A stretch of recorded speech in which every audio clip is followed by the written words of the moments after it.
Hello, welcome to this video that is going to be another volume 1 try vlog, and the theme this time is another edition of Yen Press volumes. I have quite a hefty stack of volumes that Yen Press has sent me to review, so hopefully I can chip away at that stack in this video. Here is a sampling of the selection I have, but like I said, all these volumes were sent to me. I will try to be as unbiased as possible, but just for your knowledge. So let's just get right into it. I'll read one of these volumes or a couple or a handful, and I'll come back and sort of go over my immediate thoughts, if I liked it, if I didn't like it, if I plan to continue, etc. And at the very end, we'll kind of recap everything. Okay, hello. I have read 3 volume 1s so far for this video. Starting with, I read volume 1 of I'll Become a Villainess Who Goes Down in History. It seems turning into a highborn baddie makes the prince all the more love-struck. So as we all know, I've been getting more into kind of villainous, isekai manga, so I picked this one because it seemed right up my alley, and that was a correct assumption. I believe this one is actually getting an anime this season, so kind of perfect timing for Yen Press to release this one. This one is about a girl who really likes this otome game, but she's really drawn towards the villainess. She thinks the main character is too, goody two-shoes and perfect. So she ends up dying and being reborn as the villainess in the story. And she is super excited about this. She's like, I'm gonna be the best villainess ever. I'm gonna do all these evil deeds, whatever. But her idea of being the best villainess actually ends up winning everyone over in the long run.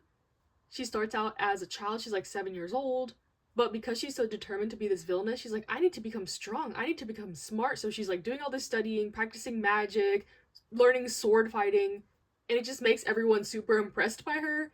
So her attempts at villainy are kind of just backfiring and making people like her even more. So it's pretty comedic. I like the characters. There's a lot of potential love interests. She has met the kind of heroine protagonist who she's supposed to be enemies with. And yeah, I just think this one is really fun. The main character is super endearing in her kind of attempts to be this evil little sister character, but really people think she's a little bit strange, but can tell that her heart is in a good place, and seems like the prince is already falling for her when he's supposed to be with the heroine main character. So I guess potential romance to come. It's pretty comedy centered. The art is nice, and I'm definitely planning to continue with this one. Next, I read volume 1 of The Small Animal-Like Lady is Adored by the Ice Prince. So this one is a fantasy one where this kingdom is calling all girls of marriageable age to come to this ball so the prince can pick his fiancée.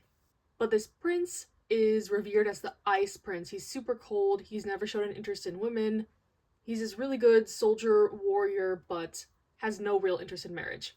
And neither does our main character. She wants to live this carefree life, doesn't want to be the queen or in this stuffy kind of strict lifestyle, so she goes to this ball trying to be as plain as possible, wears drab clothes, doesn't do her makeup, just stays in the corner. But this backfires, and the prince is actually attracted to her because of these qualities.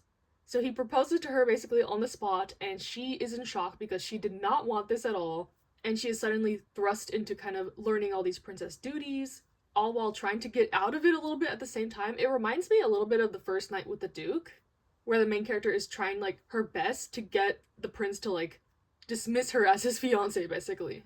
But he finds himself getting more and more drawn to her because she's just cute, she enjoys the food, she doesn't put on any airs, he can tell that this is her true personality, when he's used to girls being super fake with him just to, get closer to the crown. So I thought this one was pretty fun and pretty cute. The only thing is there's a large age gap between them. She's 16 and he's 23. But in this kind of fantasy setting, it's said that, 16 is a normal age to be married, so I might continue with 1 or 2 more volumes of this to see if that bothers me in the future. But so far, this is pretty cute, and I am a sucker for these kind of royal palace setting series lately. I think both these volume 1s I showed are originally light novels, so I'd be curious to try out the source material. I'm not sure if those are published in English, though. And lastly for this batch, I read volume 1 of In Another World, My Sister Stole My Name. So this one was also pretty interesting. It's about a girl who finds this mirror, and she finds that she can communicate with this boy through the mirror. So she develops a friendship, and she thinks no one would believe her about this, magical world in the mirror, and the only one she tells is her sister all about this. And one day, her sister goes missing, and in her quest to, find her sister, she ends up getting sucked into this mirror, into the world of where this little boy she was talking to is. which is kind of, again, a sort of fantasy royal court setting. Are we seeing a pattern here? But turns out her sister also got sucked into this mirror previously. And her sister pretty much stole her whole identity and has been using all the information she garnered about, like, this boy in the mirror to work her way up in this new world. Now she's engaged to this boy who turned out to be the prince of this world. This world treats, like, basically the isekai people as saints and people to be revered, so she's living it up as the prince's fiance while pretending to be the main character. And now the main character is pretending to be her older sister. Hopefully my synopsis makes a little bit of sense, but now the main character is engaged to the prince's half-brother, this guy on the cover here. Because the isekai people kind of automatically are treated as royalty. So, a little bit of a convoluted plot, but I love the art. I think the story is really interesting. Her sister is pretty terrible, so she's kind of the villainess. And I don't think I've read any manga where there's actually, like, a villainess. It's always like the main character gets isekai'd to be the villainess. There's never really, like, an enemy character in these, I guess. So I think that aspect is interesting. Her new fiancé hates her off the bat. He wants nothing to do with her. While the other prince, who her sister has ended up with, seems very unhappy with her sister. And now that, the real girl he was talking to through the mirror has shown up, things are probably gonna change, and I'm assuming, they're gonna grow closer and there's gonna be some jealousy and this weird, like, love square. I don't know. But I really like this one from the jump. So, quite a successful little reading chunk here. All ones I'm interested to try more from. But let's keep going. Okay, I have read 2 more volume 1s. Sticking with the theme, I guess. I promise this won't all just be like fantasy, villainous, isekai, romance, royal court stuff. But I read volume 1 of Finding Camellia. This one is about a girl who is the illegitimate child of this, like, baron duke guy. She's living on the streets with her mother when suddenly she gets kidnapped to live at the duke's house and pose as his son, because his, legitimate son is very sickly and they don't know how much time he has left, so they want to show the kingdom that they have another son in case something happens, like their lineage is not in jeopardy, I guess. So they make this little girl chop off all her hair, do all the training to become, like, more of a noble, and as she gets older, it gets harder and harder to disguise that she's really a girl. She's gonna start at the kind of royal academy. There's a couple guys that are kind of intrigued by her, and I think these kinds of stories are always interesting, like Mulan, where the love interest is falling in love with the main character, thinking that they are a guy. It's like, But they do acknowledge that the prince is, like, bisexual or pansexual. He just, like, likes pretty things no matter man or woman. So I thought that was kind of cool that they, like, blatantly said that. But yeah, one of her brother's friends seems like he's gonna be the main love interest here on the cover. And I guess the story is just going to be our main character trying to disguise her true identity, get back to her mother, who, she was kidnapped from, never to be heard from again. She doesn't know what happened to her mother. Her stepmother is a little bit evil because she resents her mother for, being her husband's mistress, basically. She was a maid in the palace. But yeah, I thought this one was an intriguing start. The art is super pretty. Honestly, I can't really see where this is going, though. Like, are they going to find out that she's a girl and then she'll marry the prince or this other character? Like, I don't really know what the direction is going in, even though I thought this first volume was nice. And then we have volume 1 of Beware the Villainess. So this one is an isekai one where our main character dies and she gets reborn into this, like, fantasy novel, romance novel. As the villainess, she is the prince's fiance, and her brother is one of the, characters in the novel that falls in love with the heroine, who hasn't been introduced yet. And our main character decides that she's not going to be, like, this evil villainess, but she's not gonna, like, try to change her image to be this holier-than-thou woman. She's kind of just gonna let it ride, live her comfortable life as the duke's daughter or whatever. But she quickly comes to find out that all the, like, male love interests in the story for our heroine are kind of pieces of shit. So, her fiancé, the prince, is a serial cheater. Her brother hates her, even though he's supposed to be this aloof, assassin, mysterious character, but he's really childish, actually. The 2 other, like, love interests haven't been introduced yet. but I'm assuming they're going to be just as bad. So at the end of this volume, she kind of resolves to keep these guys away from our sweet, nice heroine. She takes it upon herself to, like, maybe I will become the villainess if it means that I'll get these guys out of her life. A little bit of a self-sacrificing villainess, if you will. So I thought this first volume was pretty funny. Lots of shenanigans going on. This cover is not really relevant to the story, I guess. These characters haven't really been introduced. Same with Finding Camellia. They're showing the main character as, like, her grown-up self, but in the story so far she doesn't look like this. So I don't know if that was intentional, but yeah. I think I definitely enjoyed Beware the Villainess more. I can see a clear, like, goal in this one.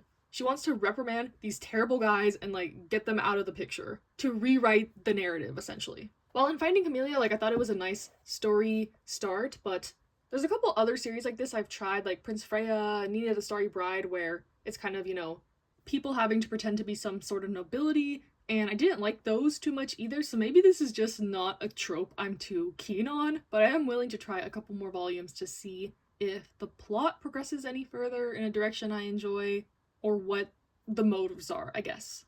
Okay, hello. I have read another chunk of volumes. I was kind of trying to see what I had and group them together by, like, genre or theme, since I ended up reading a ton of, like, fantasy, villainous, isekai, whatever. And a category that stuck out to me was plastic wrapped LGBT plus manga. So this is not something I generally gravitate towards, but for review purposes, I did read all these. And sort of as a transitionary volume, I swear this is the last one, but I read volume 1 of When the Villainess Seduces the Main Heroine. So this one starts with the villainess getting dumped by the prince in favor of his new mistress, but the villainess says to the mistress, like, do you really want to be with this guy? Like, who says he won't treat you like he treated me? And she realizes, you're right, so she ends up going with the villainess instead. And overall, this was kind of just, like, a slice of life about these two cohabitating, living their new life together, having a lot of sex. It's not super explicit, actually. It kind of just fades to black every time. But the kind of mistress character comes to realize that this villainess is not really as villainous as she seems. She's actually very kind-hearted, generous, loving, and she put on this, like, fake villainous persona because she didn't want to be with the prince anymore. So overall, honestly, I thought this volume was okay. They get a little bit deeper into kind of some backstory of the characters. They both have their own traumas. Specifically, the mistress lady, she was a commoner. All her life, she's kind of used sex as a tool to get ahead. She was adopted by this creepy old man when she was young, and, you know, this kind of stuff has been going on since then. So even though it does have the light and tone, kind of romantic, funny bits, it does have darker elements at play. And even though this could be seen as, like, you know, just a really smutty manga, girls love, them finding kind of solace in each other and just having this lovely romance is kind of nice to see. So while this is not completely my thing, I don't think I'll continue. I can appreciate it for what it's worth, and didn't think it was that bad. I actually have 2 copies of this that Yen Press sent to me, so I will be giving these away on my Instagram, so head over there to see when that happens. But next, I read the one-shot, This Wolf Is Not Scary, and this one was probably my least favorite out of these 4. They're in kind of this Beastars-esque world where there's herbivores and carnivores, and people are, like, half human, half animal. So they're not completely animals, but they have the characteristics of their kind of spirit hybrid animal. Our main character is a wolf, and the guy he likes is a rabbit. So at first, this rabbit is super wary of this guy, because herbivores are used to being, like, super cautious, just in general. But this wolf guy doesn't easily, like, succumb to his animal instincts, and he, like, genuinely likes this bunny guy. So it's kind of cute in that aspect, but when these, like, animal instincts do take over, it's a little bit of a dubious consent situation, and there's a bit more sexual content than I'm usually comfortable with. So I think overall this one was cute, but a little bit too, you know, questionable and explicit for my taste, personally. The art was super cute though, and when the bunny guy is in his, like, bunny form, it's adorable. I love bunnies, I love rabbits, so yeah, those aspects were really cute actually. And then kind of similar in tone, we have another one called Kind of a Wolf. So this is actually kind of a companion piece to another volume that Yen Press sent me and I read before in a video called Fox Colored Jealousy. So those characters are, like, these characters' friends, but they only make a couple cameos. So in this one, we have a college student. He is possessed by this wolf spirit, and it really only affects him during the full moon. He goes into kind of, like a rut. He gets the ears, he gets the tail, and his neighbor, who is like a TA at his university, discovers his wolf secret, and they kind of, bond in that way. Feelings grow, yada yada. There's also some kind of dubious situations when the wolf is not like in their right mind state kind of thing, kind of like this wolf is not scary. But I think this one was more tasteful and I enjoyed it much more than This Wolf Is Not Scary. And I like this more than Fox Color Jealousy because in that one, the like romantic pair are cousins. So yeah, neighbors slash, university student and TA, definitely more my vibe. And then lastly, we have the one-shot Lethal Dose of Love. I went into this thinking it was a volume 1 for some reason, so when I was reading it, I was like, oh, this is like a pretty conclusive little story. But when it said end, I was like, oh, this is a one-shot. Okay, that makes much more sense. But this one-shot was pretty heavy and pretty sad. I'll put the trigger warnings up. I'll have them up for all of these volumes, but this one is about 2 guys in middle school. One guy confesses to the other guy, and then the next day, he's gone from school, he transferred schools, leaving our main character like, what the heck, I like him back, but I never got to tell him. So there's a time skip to when they meet again, but everything has pretty much changed since then. The boy on the cover here who originally confessed, turns out he's kind of living with this sugar daddy, this older married man. He doesn't want to reconnect with his like past love. Essentially, he feels like that guy was too good for him and he doesn't want like people to have all his baggage and doesn't want to be in a real romantic relationship because he has gone through a lot in his life, even dating back to when he was in middle school. He had a really, troubled upbringing and feels like he doesn't deserve love. So when they reconnect, it's hard for him to open himself up, but our main character doesn't give up, and it actually turns out really nicely. Very bittersweet. I almost cried while reading this, actually. So yeah, if you're looking for more of a dark, I guess, romance, hurt, comfort type tags, I would recommend this, but it wasn't necessarily enjoyable. Hard to read, but pretty impactful. So yeah, that was this chunk of volumes, I guess. Now let me see what other kind of categories slash genres I can create, or maybe I'll just pick more stuff at random. Okay, hello. The next kind of genre chunk I guess I chose was just like general romance. So starting with, I read volume 1 of My Oh My Atami-kun. This one is about our main character Atami. He's very handsome and girls are always confessing to him, but he's gay, so he's rejecting these girls as best he can while grappling with his own feelings. He falls for guys really quickly, like even if a guy just says hi to him in a nice way, he's like, oh, I have a crush. And one of the guys he confesses to actually turns out to be a good friend to him, a confidant, so to say. So this is mainly a slice of life story following our main character and his crushes and his day-to-day life, attempting to make friends. And I'm not sure if this will go in like a romance direction with any of the characters introduced so far, but it's pretty cute. I like the art. I think all the characters are endearing, and I think I'll definitely continue with this one. Next, I read volume 1 of Spring Storm and Monster. This is one I went into, not in bad faith, but I kind of had a feeling I wouldn't like it because of the main kind of trope. But honestly, it didn't bother me as much as others I've read. But essentially, this one is about a girl in high school. She is a loner by choice. She doesn't like interacting with people. It's too much of a hassle. Interacting with other people is dangerous in her opinion.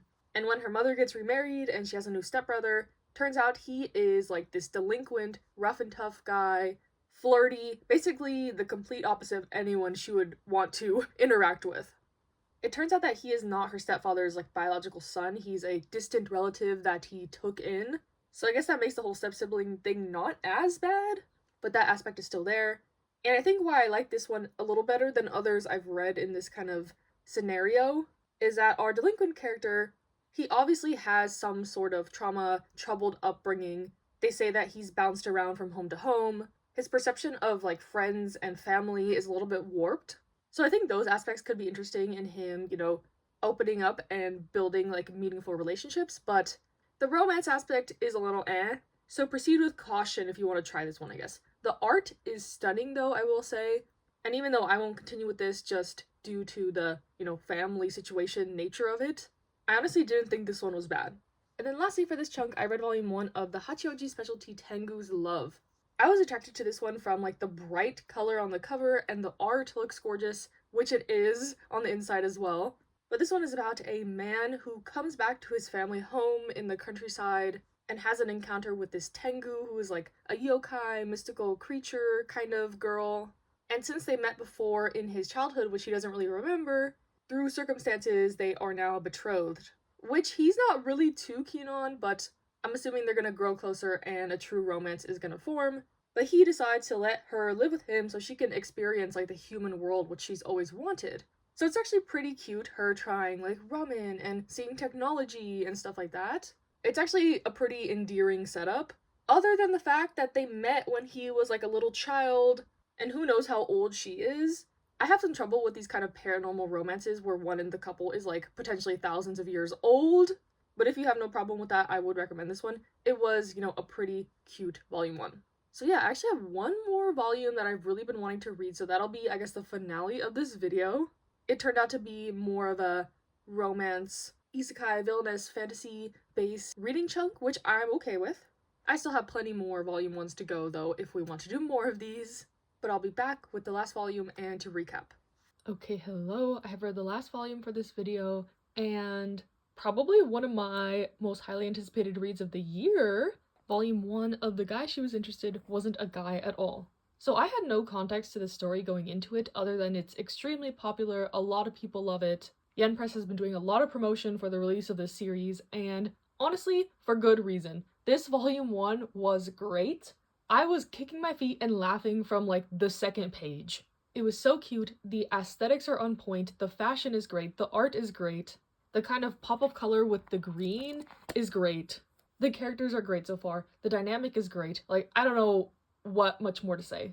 The premise is that there is this girl in high school. She runs across this CD shop and sees the clerk there and like instantly falls in love, like, oh my gosh, he's so cute, he's so hot, he has good taste in music. But little does she know that this hot guy at the music store is her classmate that sits right next to her at school, who kind of has a completely different look. She has glasses, she kind of just keeps to herself, she's quiet, she's shy, so one would never think that these are the same person. But as they become closer and closer, it's becoming harder and harder to hide her identity, I guess. And I guess I just really like the progression of the relationship. Our main character here, I guess the more like girly girl, she likes like classic rock music and doesn't know anyone else her age that kind of likes this type of genre. So she's always felt a little isolated, a little weird.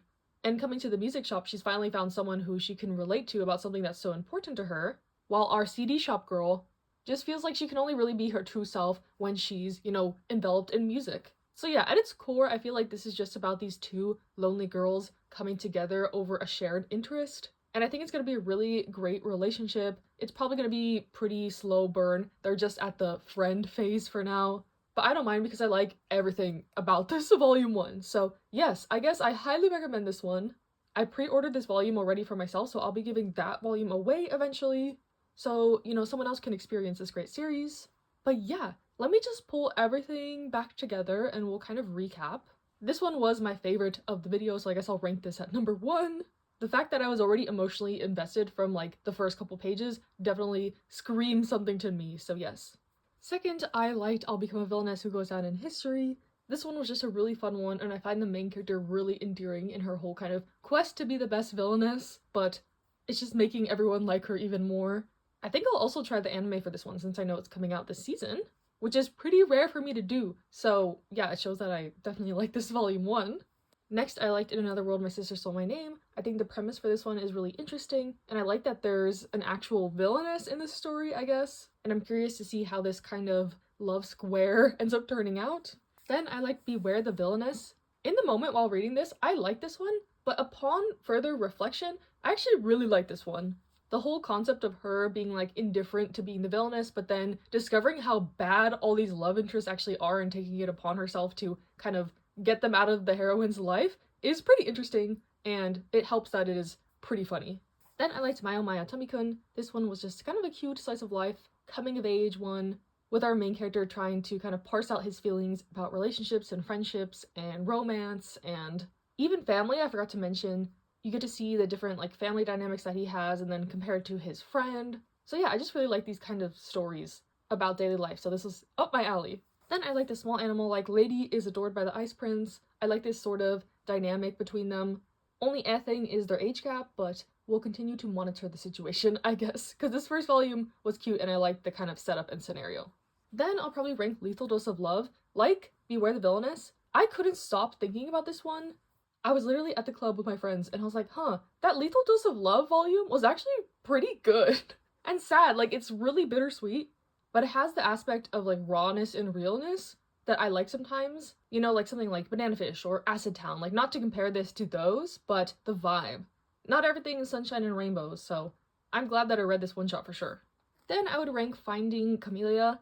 Now we're into the kind of okay section. Upon further reflection on this one, it like bumped down a little bit further. I just found it kind of okay. I like the idea of this kind of hiding your identity in the royal setting type story, but for some reason it never really clicks with me.